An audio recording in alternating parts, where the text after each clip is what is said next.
Cuando hablamos de la ley y la gracia, está la ley y su rigor, pero esta ley está atenuada por la gracia que nos ofrece a usted y a mí el perdón en la cruz.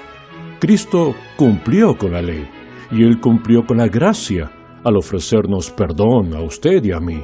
La gracia y la ley no son mutuamente excluyentes, y solo Dios en su soberanía puede reunir a las dos.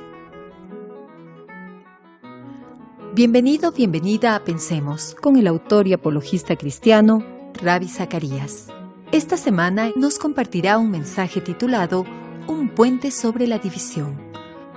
¿Cómo puede ser Dios lo suficientemente justo como para llevar a cabo el juicio que merecemos y, sin embargo, ser lo suficientemente amoroso como para extendernos gracia? Descúbralo hoy mientras comenzamos la primera parte del mensaje titulado Un puente sobre la división.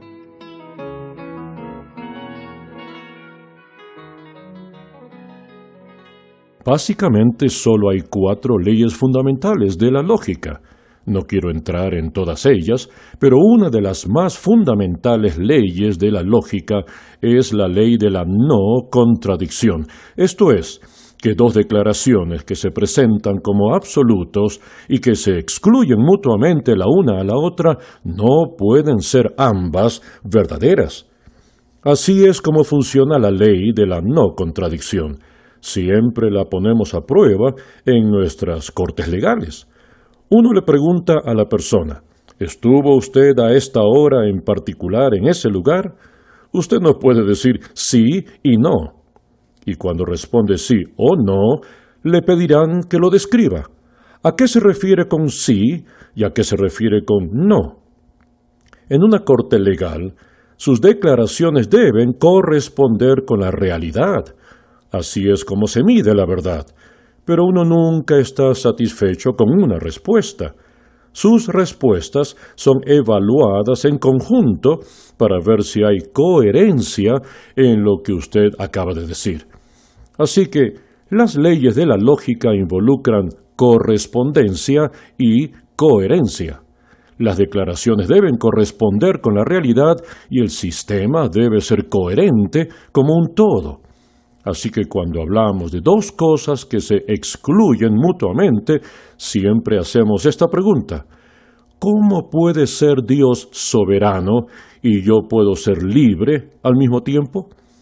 La respuesta a esa pregunta es muy directa, que ninguna de las dos es una declaración absoluta. Usted no es absolutamente libre. Usted viene a este mundo con parámetros, con límites. Usted no puede elegir A y esperar tener las consecuencias de B. Hay caminos que al hombre le parecen rectos, pero que acaban por ser caminos de muerte. Estrecha es la puerta, angosto es el camino. Usted no puede vivir en el camino espacioso y esperar los resultados del camino angosto. El Señor usa la ley de la no contradicción todo el tiempo. Él nos recuerda que no puede mentir, que no puede engañarnos. Así que cuando está hablando de dos absolutos, no puede decir que lo son si se excluyen mutuamente el uno al otro. ¿Alguna vez ha escuchado la pregunta si Dios puede crear una roca tan grande que no pueda levantarla? La respuesta es muy sencilla: no, porque Dios no puede hacer algo que sea mutuamente excluyente. Él lo afirma. Dios no puede hacer círculos cuadrados. Por definición, un cuadrado es diferente a un círculo. Así que, en ocasiones, cuando pensamos que tenemos libertad absoluta para cuestionar la soberanía absoluta de Dios, la respuesta es que no tenemos libertad absoluta. Usted no tiene la opción de quebrantar las reglas para hacer que la realidad se conforme a su visión de esa realidad. Pero una contrariedad es aquello que le da un grado de verdad a las dos partes. Dios me ha creado con libertad. Elijan ustedes mismos a quién van a servir. El que viene a mí, no le echo fuera. Si alguno quiere venir en pos de mí, etcétera, etcétera, verá la vida. Dios nos dice que tenemos cierta libertad dentro de la cualificación. La luz es descrita en ocasiones como una onda y otras veces como partícula, por lo que los físicos suelen llamarla una ondícula. Es una partícula en un sentido y una onda en otro sentido. Así que una contrariedad es aquello que reúne a dos partes opuestas, de las cuales ninguna es un absoluto incondicional. Así que, cuando hablamos de la ley y la gracia, está la ley y su rigor, pero esta ley está atenuada por la gracia que nos ofrece a usted y a mí el perdón en la cruz.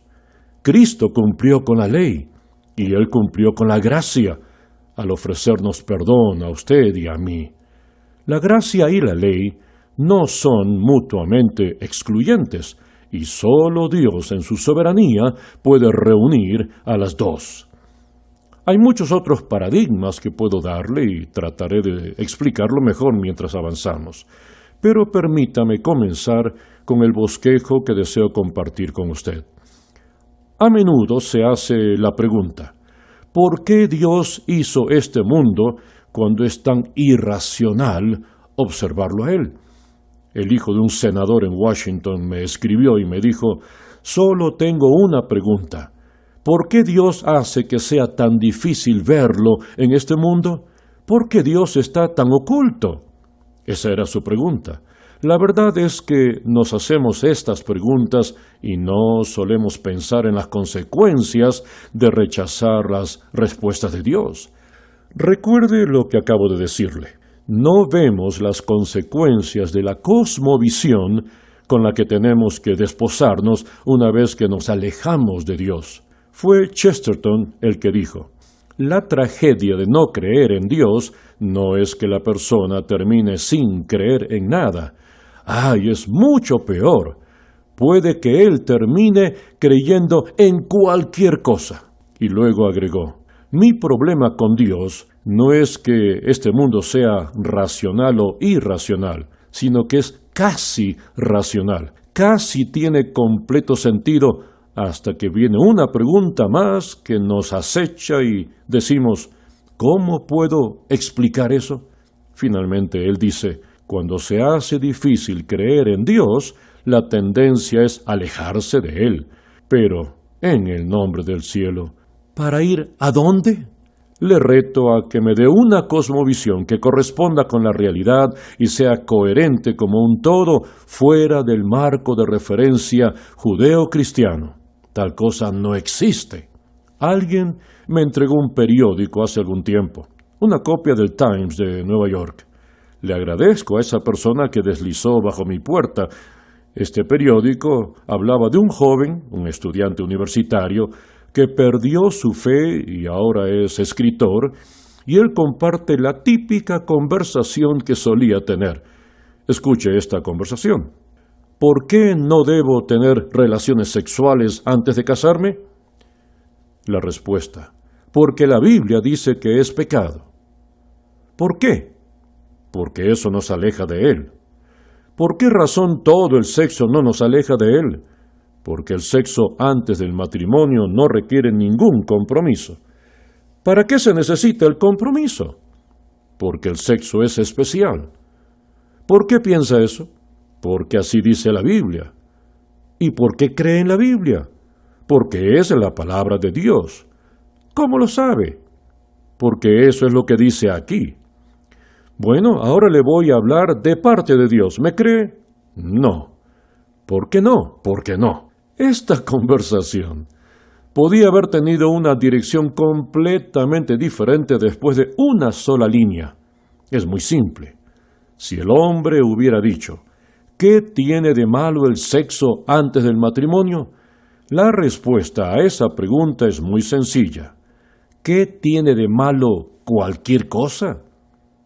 ¿Por qué atacamos los síntomas sin juzgar la cosmovisión? Cuando usted toma los argumentos sintomáticos, se olvida del cimiento en el que se erigen estos argumentos, y ese es el problema que veo hoy en día con esta clase de respuestas. Él hace que el cristiano se vea como un tonto al poner en su boca un argumento circular. ¿Cómo sabe que la Biblia es la palabra de Dios? Porque eso dice la Biblia. ¿Cómo sabe que lo que la Biblia dice es verdad? Porque es la palabra de Dios. Ahora, eso es una autorreferencia y ese no es un argumento válido. Esa es una forma inapropiada de lidiar con esto. Y voy a tratar de demostrárselo más adelante. La cosa es que tenemos esta lucha en nuestro caminar con Dios.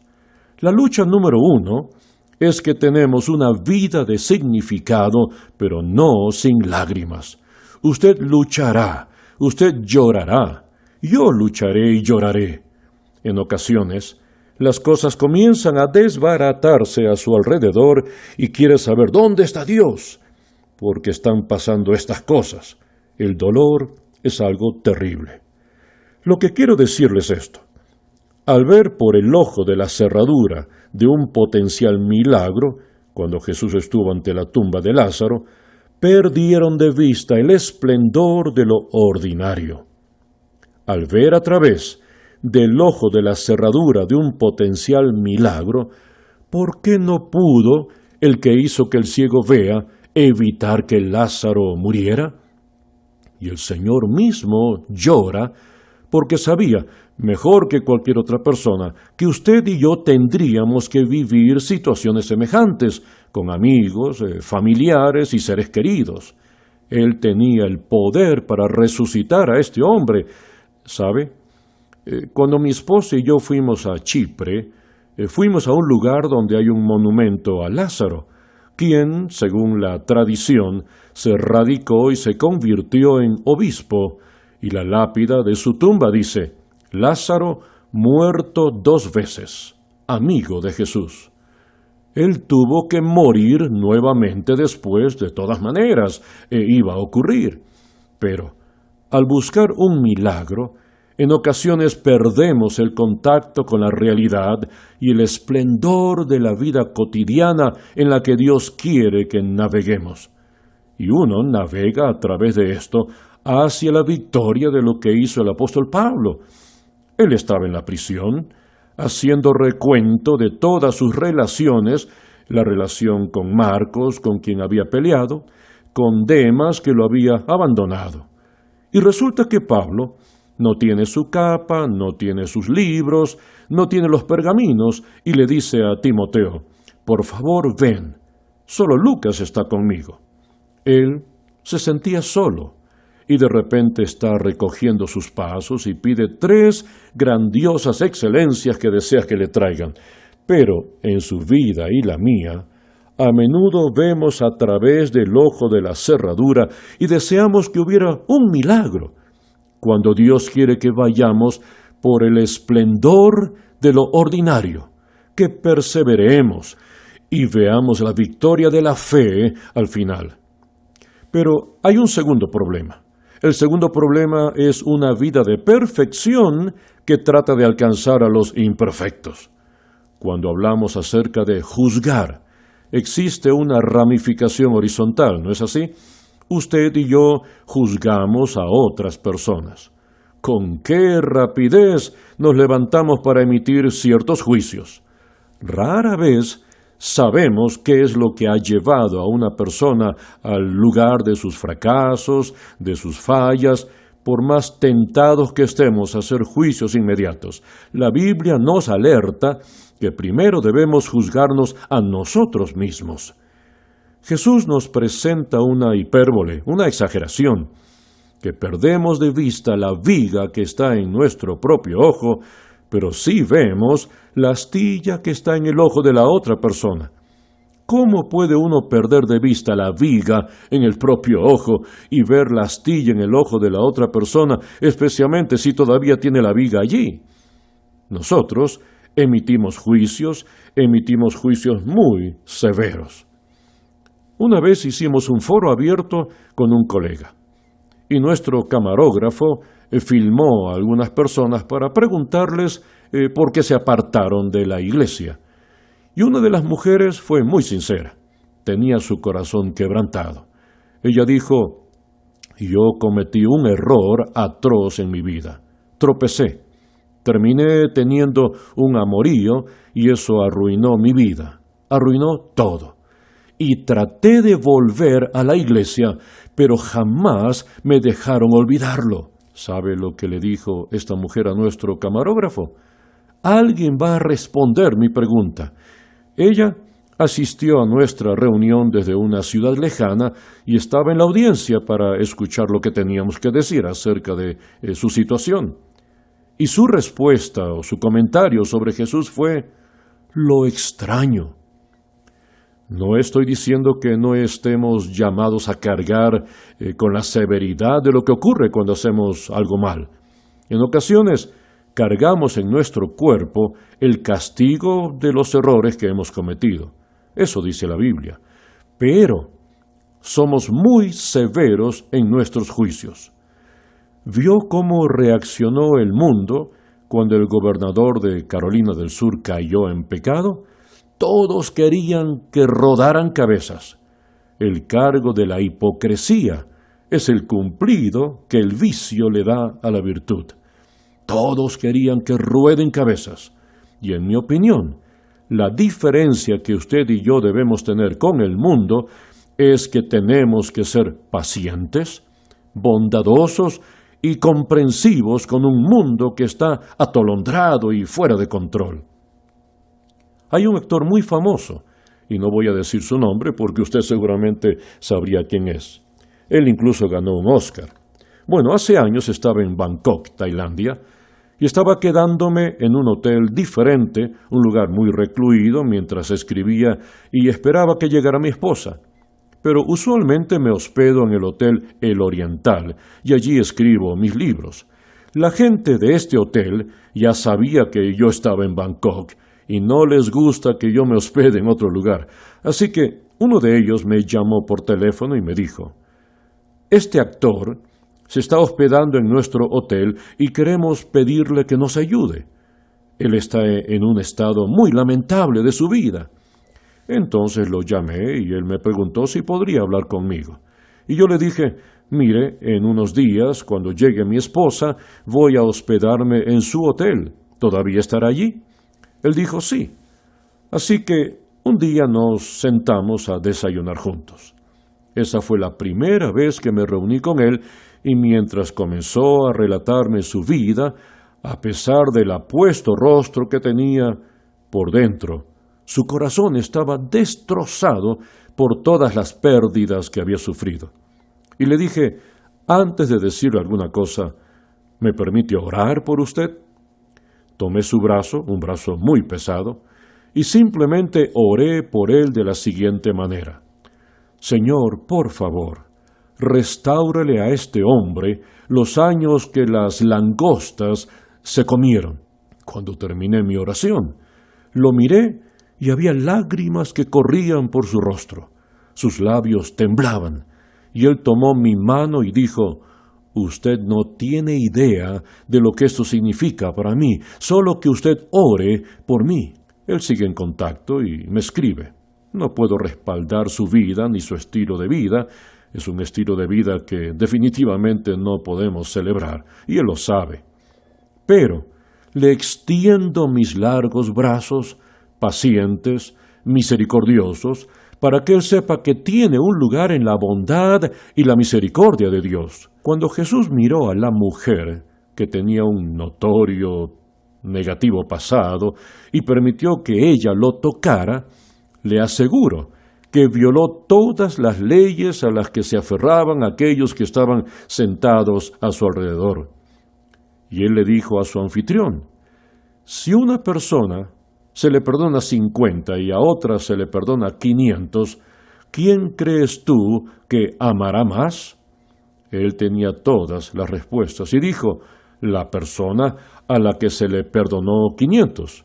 Jesús le dice: allí está, le estás mirando. Y luego Jesús le hizo el mayor cumplido que le haya hecho a alguna persona en su peregrinaje por la tierra, que donde quiera que se predique el Evangelio, también se contaría esta historia de lo que esta mujer hizo por él. Imagine tomar a una ramera que llevó su ungüento de alabastro para derramarlo sobre el Señor. ¡Qué contrariedad de situaciones! Era el dinero obtenido a través de la prostitución y un ungüento que tenía el propósito de conjurar sanidad. Y él le permitió a esta mujer tener ese privilegio.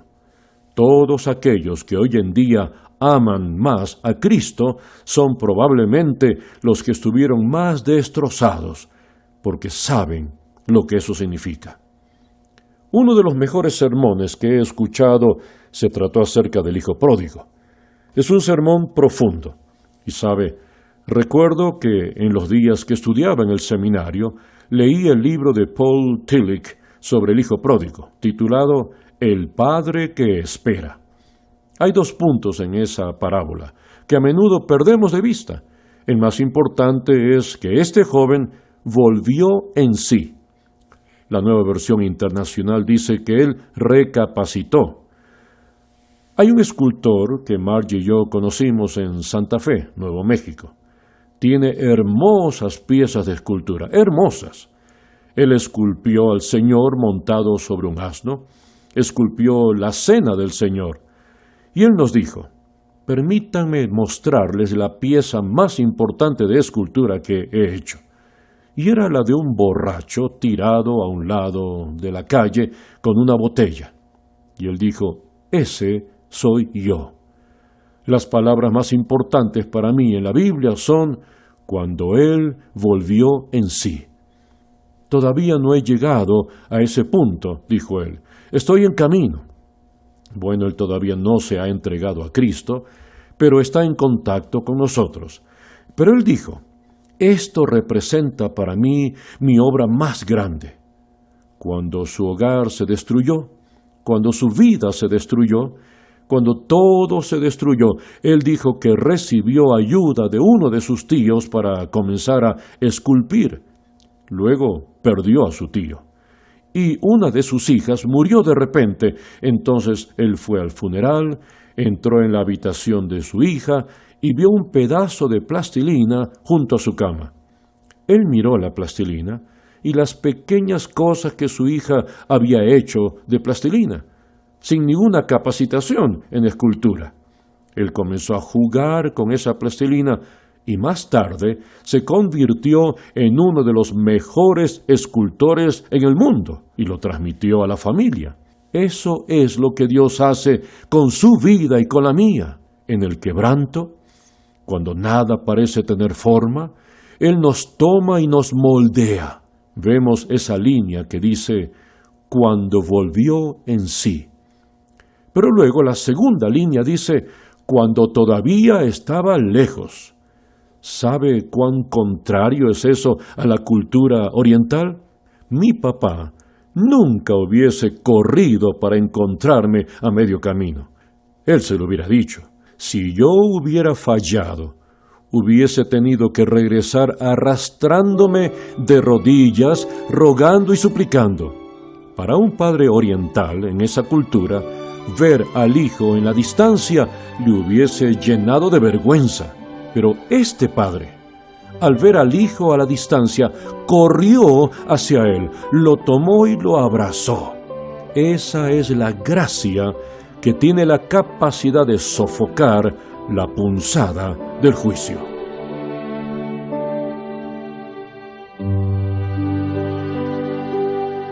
El juicio es real, pero también lo es la gracia. Y solo Dios puede utilizar el juicio para extendernos la gracia. Pensemos con el autor y apologista cristiano Ravi Zacharias. Es un ministerio radial sustentado por los oyentes y es una producción del Ministerio Internacional de Ravi Zacharias, Atlanta, Georgia.